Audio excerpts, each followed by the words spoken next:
On October 24th, 2014, I walked off a plane in Newark, New Jersey.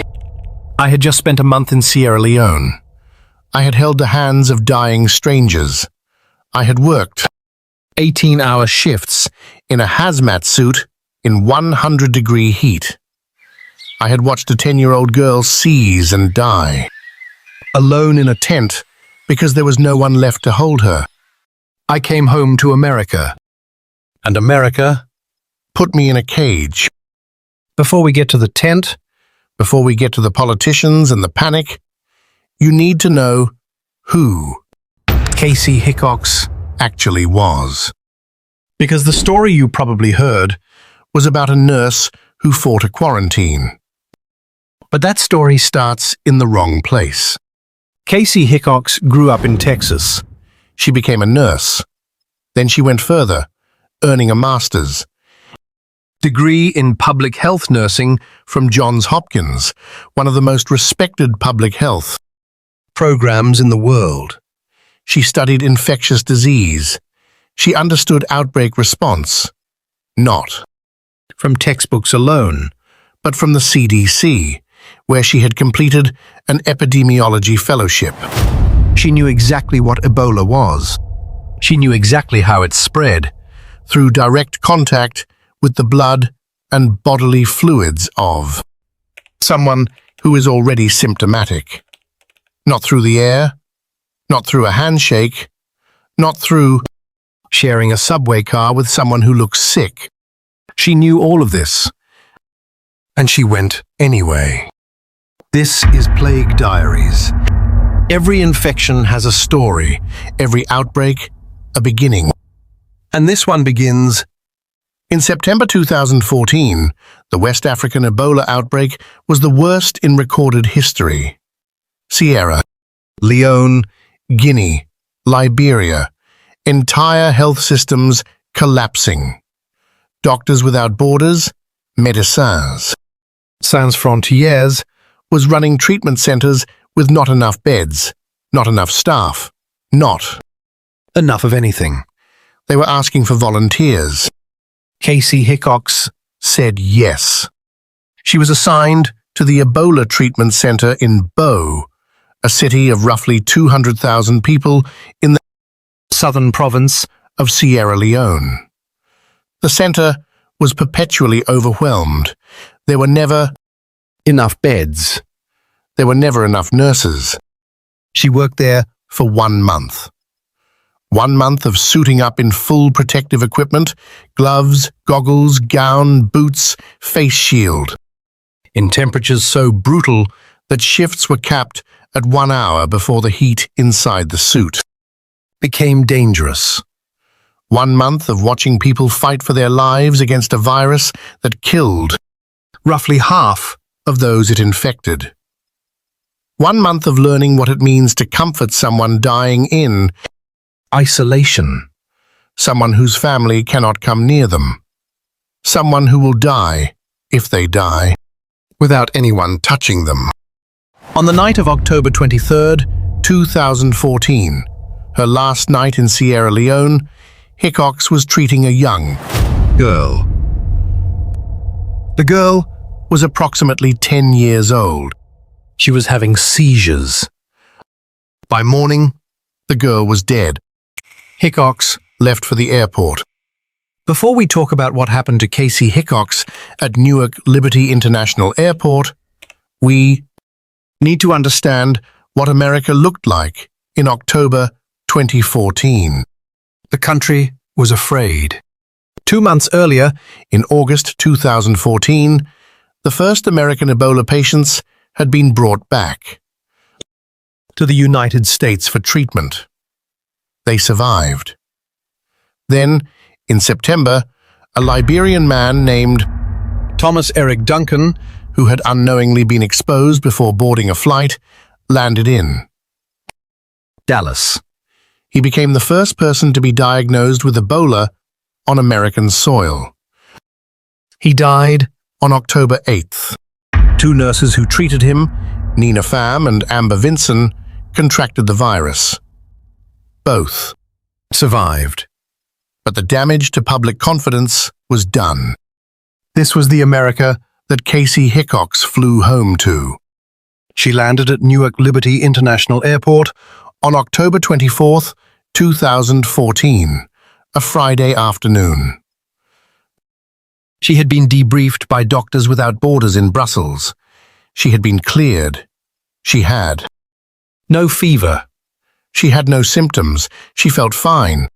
At the airport, she was pulled aside for screening. This was expected. She knew this would happen, and she had no objection to it. What happened next, she did not expect. She was questioned for 3 hours. During that questioning, they used an infrared forehead scanner to take her temperature. Reading came back slightly elevated. There is a thing that happens to the human body under sustained stress. The face flushes. Blood moves to the surface. Infrared thermometers, which measure skin temperature, not core body temperature, can read that flush as a fever. Medical professionals know this. The CDC knows this. Kaci Hickox knew this. The officials at Newark Airport either did not know it or did not care. They sent her to University Hospital in Newark by ambulance. There, an oral thermometer, kind that measures actual body temperature, registered 98.6 degrees. Normal. No fever, no symptoms. 2 subsequent Ebola blood tests would both come back negative. None of that mattered. New Jersey Governor Christie had announced a new mandatory quarantine policy just days. The 4, on October 24th, the same day Hickox landed. Anyone who had direct contact with Ebola, patients in West Africa, would be quarantined for 21 days in a medical facility, involuntarily. The CDC had not recommended this policy. The science did not support it. But it was an election season, and fear is a powerful currency. Kaci Hickox, a Johns Hopkins-trained nurse who had just survived a month on the front lines of the worst Ebola outbreak in history, was placed in a tent. No IV access, no shower for the first 24 hours, limited phone contact, no legal justification, provided in writing. She was told she was being held for public safety. The public that needed protecting from her had exactly 0 risk of catching anything from her. She stayed in that tent for 3 days. Not 3 days of clinical monitoring in a private room. 3 days in a plastic structure in a parking lot in New Jersey in October. Journalists gathered outside the hospital to photograph it. By Saturday morning, the image of that tent was on the front page of every major newspaper in the country. She wrote that op-ed from inside the tent, on her laptop, in the cold. It went viral within hours. Governor Christie went on television and called the quarantine common sense. He called Kaci Hickox obviously ill. She had tested negative for Ebola twice. The CDC, the nation's top public health authority, said mandatory quarantine of asymptomatic individuals was not scientifically justified. The science of Ebola transmission was unambiguous. You cannot transmit the virus before you show symptoms. No symptoms, no transmission. This was not a gray area. This was not a matter of debate among virologists. But virologists were not running for office. When asked whether he felt guilty about keeping a healthy nurse in a parking lot tent, Christie said, and these are his words, "I don't apologize for it." He said he was being direct and blunt. He used those words like they were virtues. Inside the tent, Kaci Hickox was reading every word. She had a lawyer by Saturday night. On Monday, October 27th, after 80 hours in the tent, Christie announced she would be released. He framed it as a humanitarian gesture. Her lawyer called it what it was, a government backing down before it lost in court. But the story wasn't over. It had barely begun. Kaci Hickox lived in Fort Kent, Maine, with her boyfriend Ted Wilbur. She had moved there for work. He was studying to be a nurse. It was a quiet life in a quiet town. When Christie released her from New Jersey, she was driven north, not flown, because, at least, one airline had already made clear they didn't want her on a plane to Maine. Before she arrived, Christie made a phone call. He called Paul LePage, the governor of Maine. LePage announced that Maine would be implementing its own quarantine. Kaci Hickox would be required to stay inside her home for 21 days. She would not be permitted to go out in public. She had no symptoms. She had tested negative for Ebola twice. The CDC explicitly said this.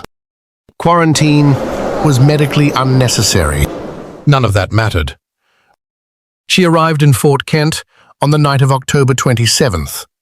The next morning, there were news trucks parked outside her house. Her neighbors were watching, some with concern, some with fear, some with a kind of bewildered sympathy for the woman who had gone to Africa to save strangers and come back to find her own street blocked by strangers with cameras. On October 29th, 2 days after arriving home, Kaci Hickox appeared on national television. She said it calmly, not with anger, not with tears, with the precise, measured tone of a person who has assessed a situation and arrived at a conclusion. LePage escalated. He said he would use, quote, the full extent of his authority allowable by law to keep her quarantined. He said the state of Maine would seek a court order. She gave him until Thursday to back down. He did not back down. She went for a bike ride. Not because she was reckless, not because she was making a theatrical point, though the point she was making was undeniable. She went for a bike ride because she was an asymptomatic, double negative, medically cleared human being in the United States of America, and she was not willing to be imprisoned in her own home by a politician operating outside the bounds of science and law. The trooper followed at a distance. He had no legal authority to stop her. LePage had not yet obtained a court order. America watched a woman on a bicycle followed by a police car, and the country had to decide what it thought about that. The state of Maine went to court. They asked Judge Charles Laverdiere of Maine District Court to impose a mandatory quarantine on Kaci Hickox, to require her, by law, to remain inside her home until November 10th, the end of the 21-day incubation period from her last possible exposure. Her attorney, David Soley of Portland, Maine, filed the response. The argument was straightforward. 1. She had no symptoms. Ebola is not transmissible from an asymptomatic person. This is not contested science. 2.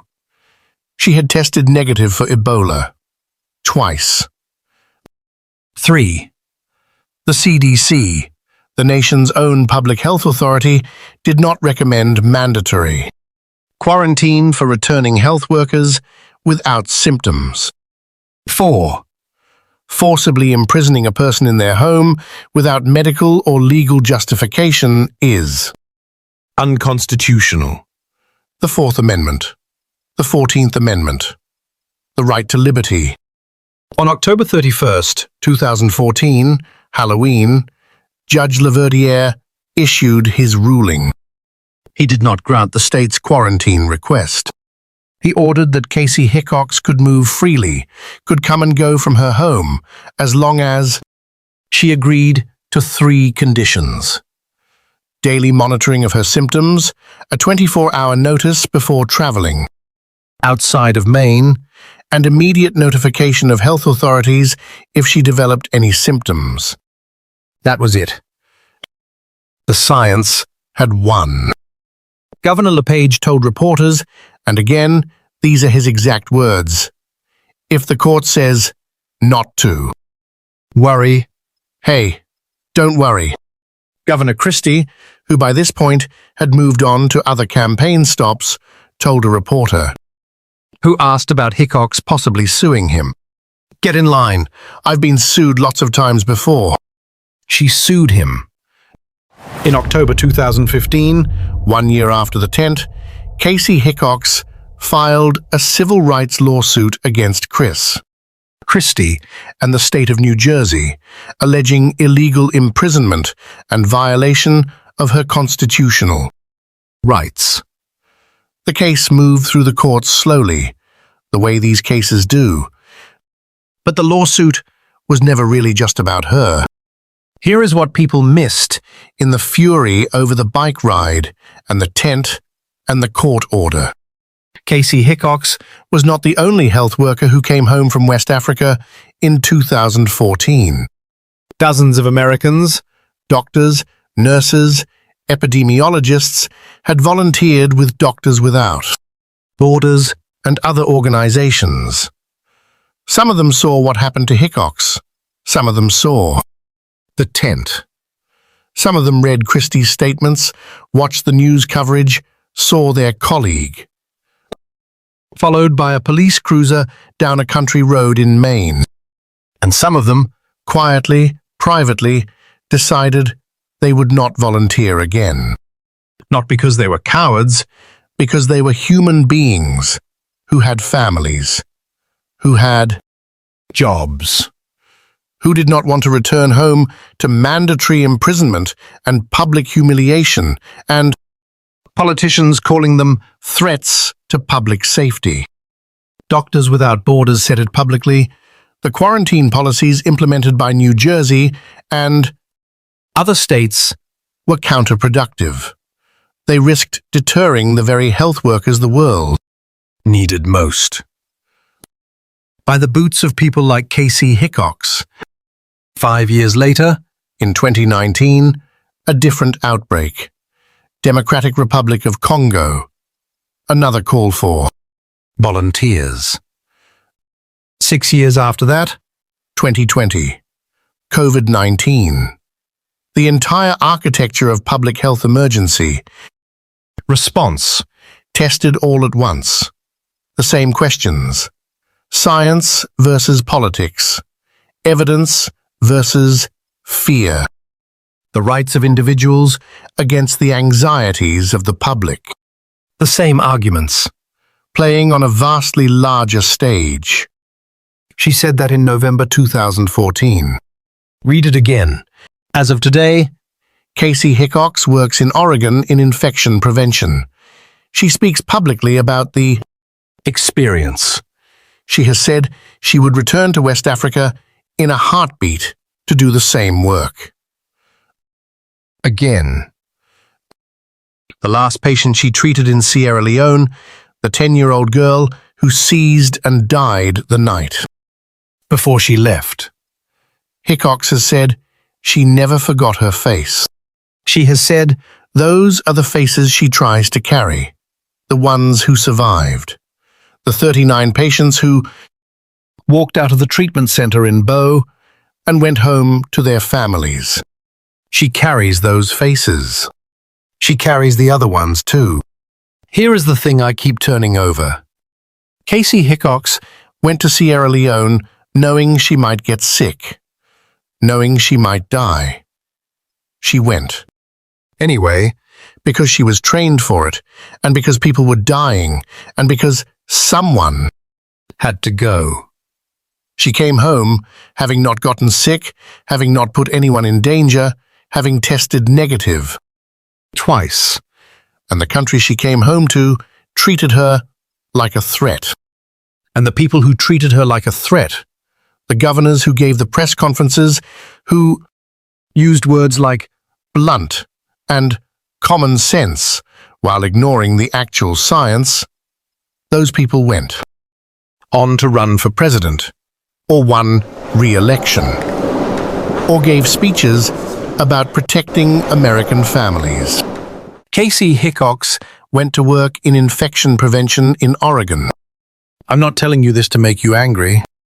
I'm telling you this so that the next time there is an outbreak, and there will be a next time, and the next time someone on television tells you to be afraid of the nurse who just came home from Fighting it.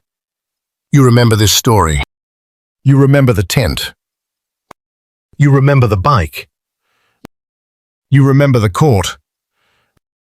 And you remember that the person who was actually dangerous in October 2014 was not the woman who went to Sierra Leone. There is a version of this story That gets told as a political fight. Left versus right. Science versus gut. instinct. I think that version misses the point. The real story is simpler than that. A woman did something very hard. She came home. And what happened to her tells you exactly What a society looks like when it lets fear make decisions that science should be making. If you survived this episode, Subscribe, because the next one's worse. this has been Plague Diaries.